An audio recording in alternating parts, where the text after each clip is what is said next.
गुप्त काल में कल हम लोग पढ़े, जो गुप्त काल के जो राजा थे, चाहे वो चंद्रगुप्त हों, चंद्रगुप्त द्वितीय हो, स्कंदगुप्त हों या समुद्रगुप्त हो, सबके बारे में हम लोग कल डिटेल पढ़ चुके हैं।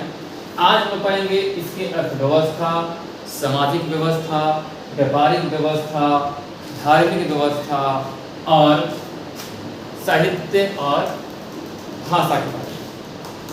और कल हम लोग पढ़ेंगे, जो आने वाला क्लास होगा उसमें पढ़ेंगे हम लोग गुप्तेतर काल, यानी कि गुप्त काल के बाद जो गुप्तों का काल रहा, जो राजवंश रहा 550 से 750 ईस्वी तक, उसके बारे में हम लोग कल अध्ययन करेंगे। चलिए आज शुरू करते हैं सबसे पहले अर्थव्यवस्था से। तो अर्थव्यवस्था की अगर बात की जाए तो गुप्त काल में मुख्य अर्थव्यवस्था जो डिपेंड था या अर्थव्यवस्था का जो बेस था, आधार था, वो था कृषि।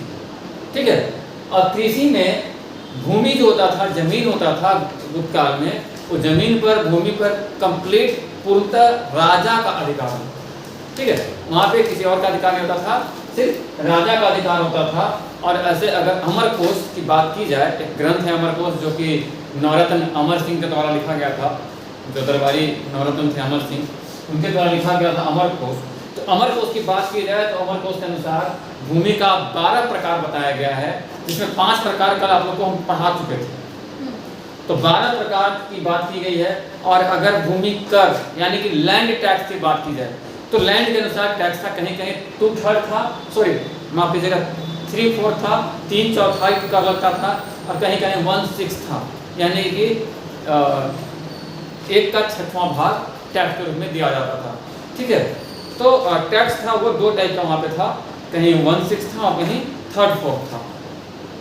अब आते हैं सोसाइटी की बात, समाज की बात, सामाजिक व्यवस्था की बात।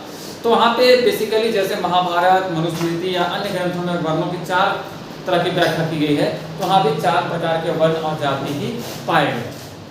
और चारों को सबको पता होगा, ब्राह्मण, क्षत्रिय, वैश्य और शूद्र। अगर बात की जाए महिलाओं की, तो वहाँ की महिलाओं की स्थिति में गिरावट है। भले वो स्वर्ण काल था, लेकिन महिलाओं की स्थिति में पहले से जो है वो गिरावट है, क्योंकि वैदिक काल में महिलाओं की स्थिति बेहतर रही है। यहाँ पे महिलाओं की स्थिति में गिरावट पाई गई है।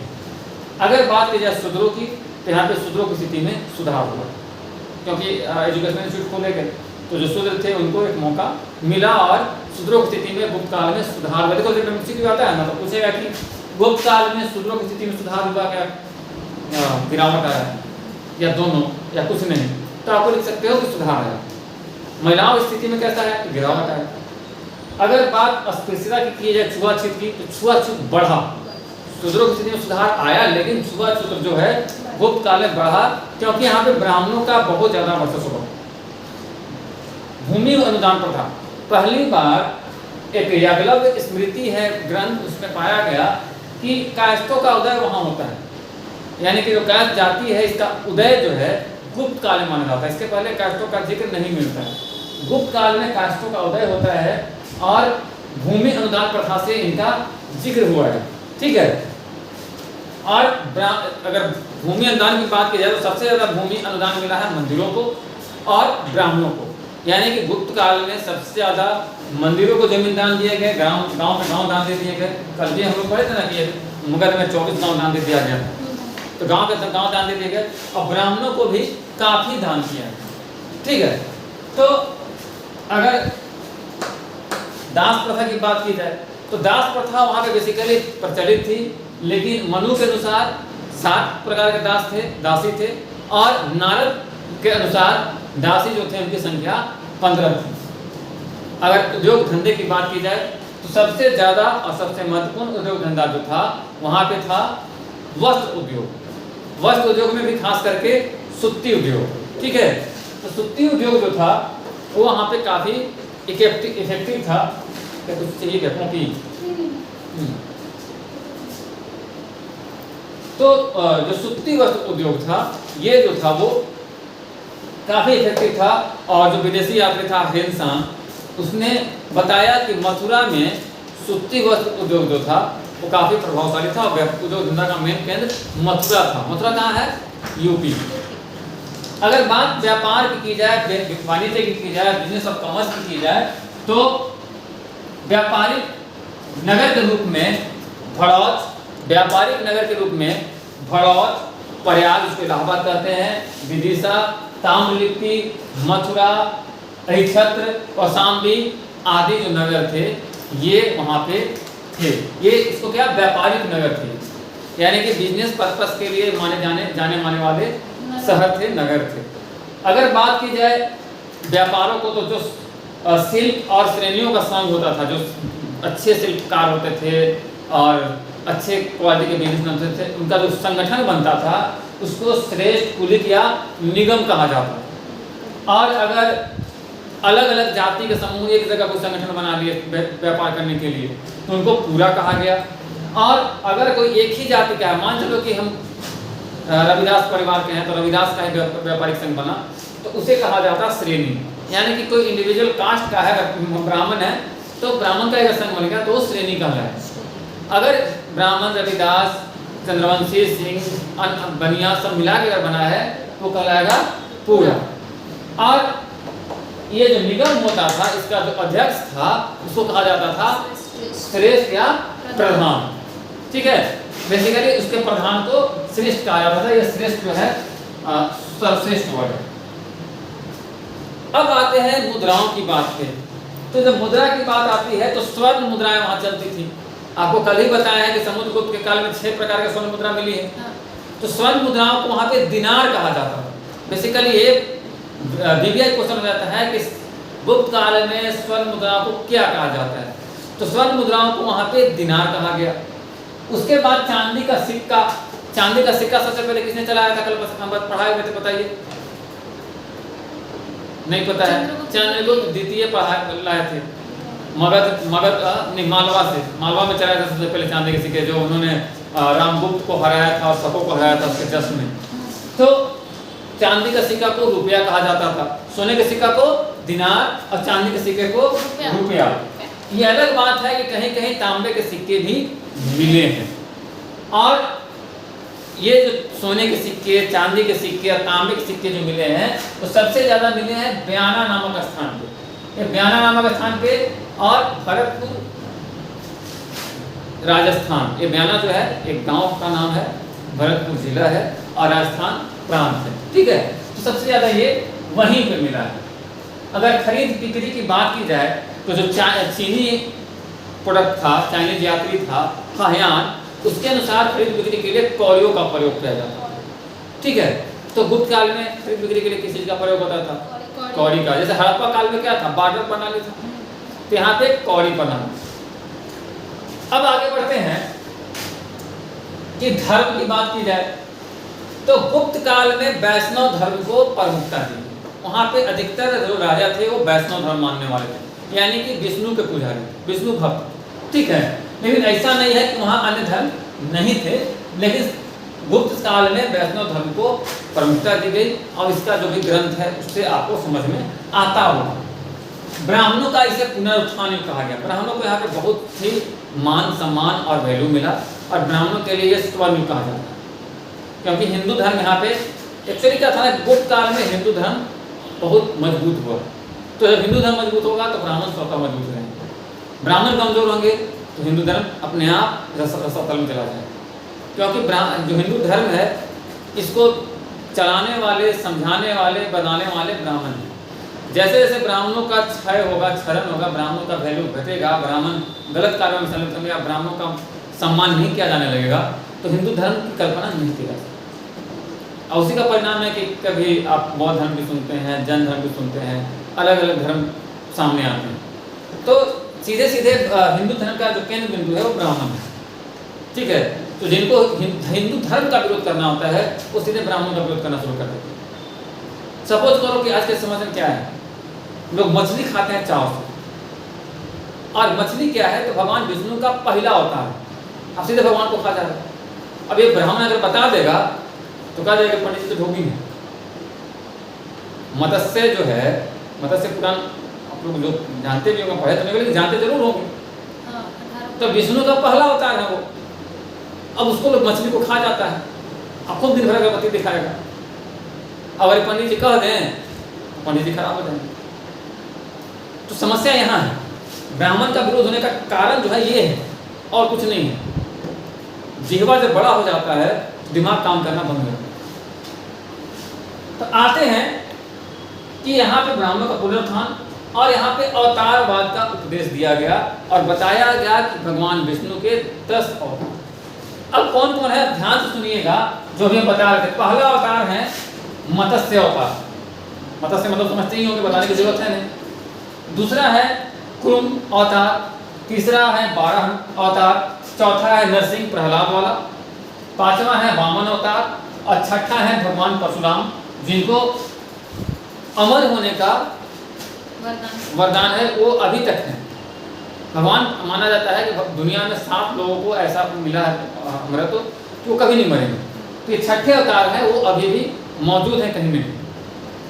तो ये छठा अवतार है परशुराम अवतार, 7वें भगवान राम, रामायण जिसको आप लोग देखे हैं, 8वें कृष्ण और 9वां बुद्ध और 10वां कल्कि को माना गया।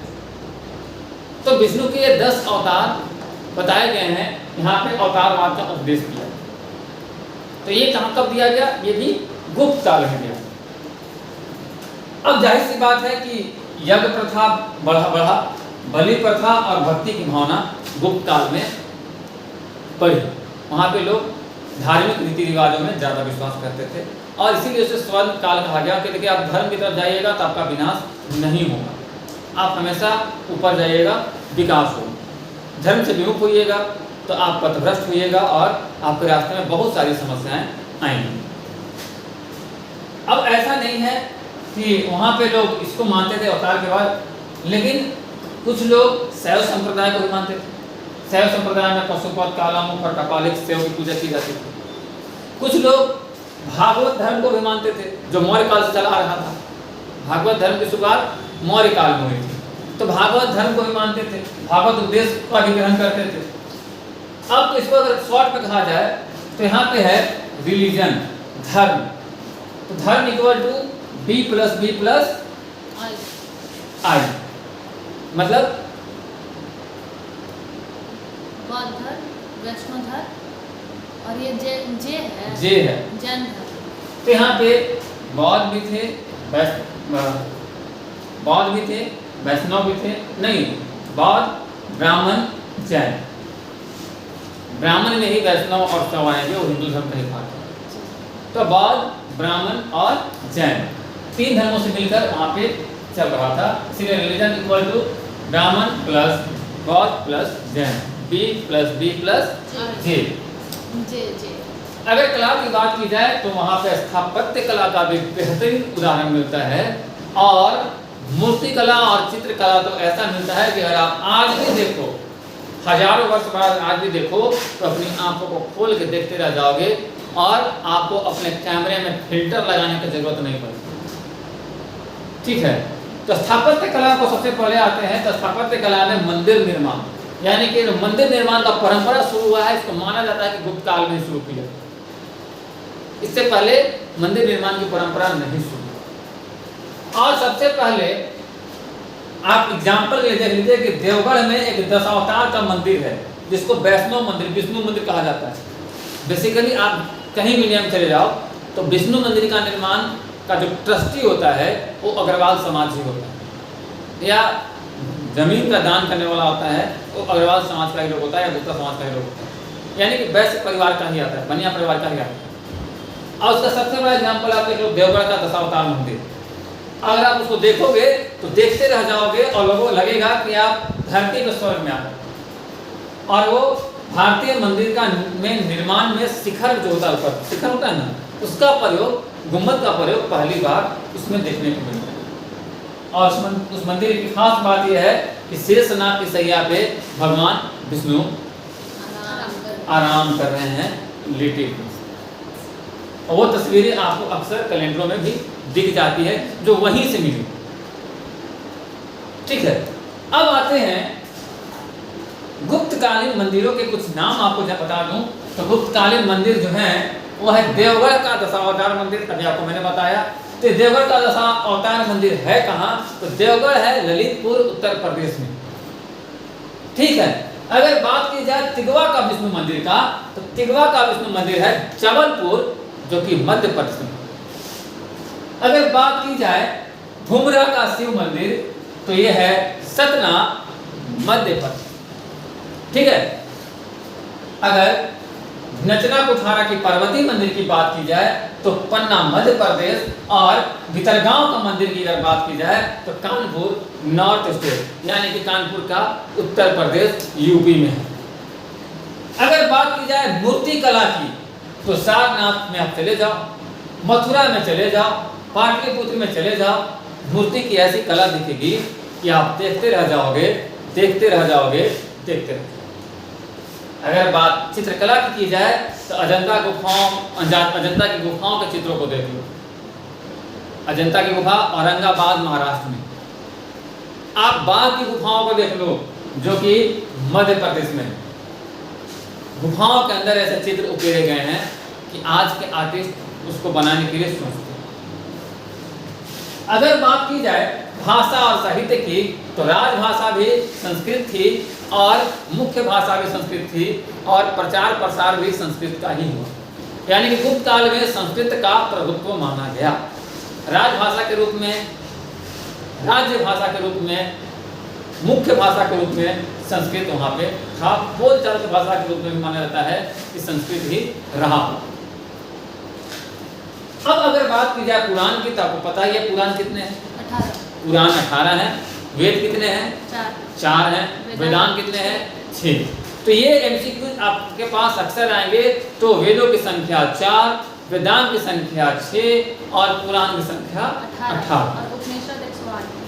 अगर बात उपनिषद की जाए तो उनकी संख्या होती है 108। और सबसे प्राचीन पुराण की बात की जाए तो है मत्स्य पुराण। सबसे पुराना पुराण जो है वो है मत्स्य पुराण।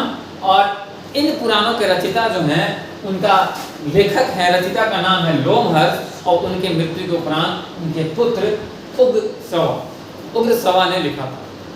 तो पिता पुत्र दोनों ने मिलकर पुराणों की रचना की।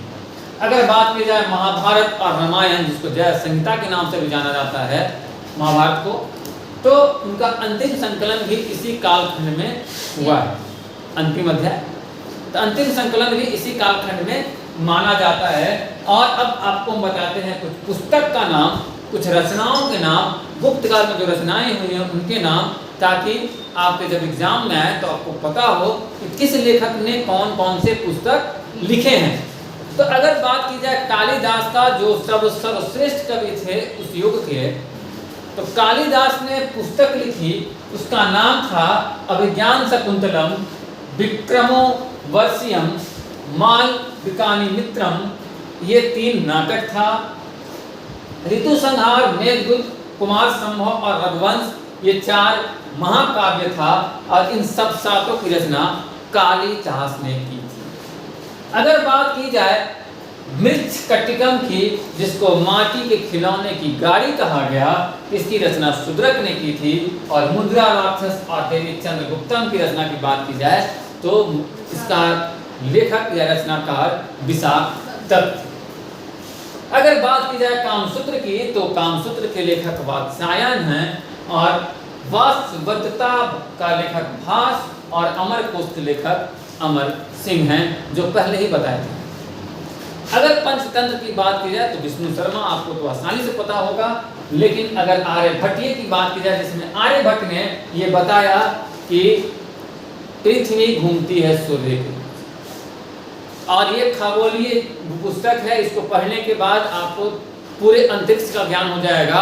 और इसी पुस्तक में आर्यभट्ट ने बताया कि शून्य का क्या वैल्यू है, शून्य की खोज इसी पुस्तक में। इसी पुस्तक में बताया गया कि सूर्य नहीं घूमती, पृथ्वी घूमती, क्योंकि इस पुस्तक से पहले दुनिया यह मानती थी कि पृथ्वी स्थिर है और सूर्य घूमता। उसके बाद पंच सिद्धांतिका बरामहिर ने लिखा है, और बरामहिर की अन्य पुस्तकें हैं बृहद संहिता, बृहद जातक और लघु जातक। अगर बात न्यायोताज की जाए तो इसे लिखा है सिद्धसेन ने। और धन्वंतरी जो जिनको आयुर्वेदाचार्य का उपाधि मिला था, वो चंद्रगुप्त के दरबार में एक महान कवि थे। इनको चिकित्सकों का भगवान का संज्ञा भी दिया गया। मिलते हैं, जैसा मैंने आपको बताया था कि गुप्तोत्तर काल लेकर कल आएंगे। अगर आपने लाइक सब्सक्राइब और शेयर नहीं किया है ज़रूर कीजिएगा। हैप्पी दशहरा।